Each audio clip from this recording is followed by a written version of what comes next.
For me, it's all about creating I come up with the situation that I'm going to put my characters in, and then create the characters. They need to be as real to me as a real person before I can actually start writing the book. So I need to know absolutely everything about them. I tend not to plot out my novels. I don't know where they're going to go. I don't know how they're going to end. But if I know my characters, I know they're going to take me there. So I create the scenario, I get to know these people, and then I drop them in the middle of it and then just let them show me what's going to happen.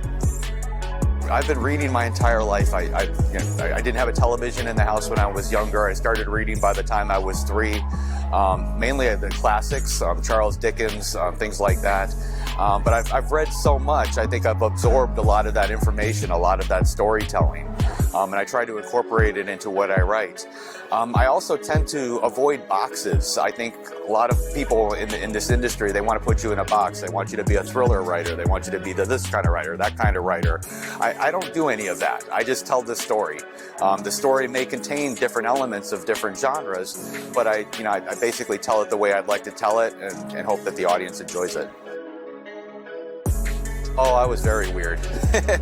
I'm autistic, for one thing. I've got a form of autism called Asperger's, so I didn't learn that until I was 22. So the first 21 years of my life were a little chaotic.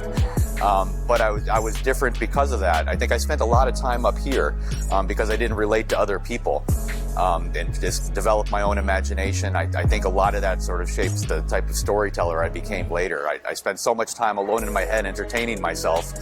Writing just became an extension of that. I just took the stories that were happening up here and typed them out and put them on paper. Oh, The Last Game. So this was a lot of fun. It's about a radio show host named Jordan Briggs. She's one of the most popular radio show hosts on satellite radio, about 5 million or so listeners per day. And somebody calls in with a problem. They basically commit a crime live on the air. And she has a decision to make. She can either end everything right there, shut it down, get the police in there, try to track him down, or she can embrace it and try to keep him on the line and possibly increase her ratings. She doesn't know that she's connected to a lot of the things that this person is bringing to the show until she gets a little further into it and starts to realize who he is. And at that point, it's too late for her to turn back.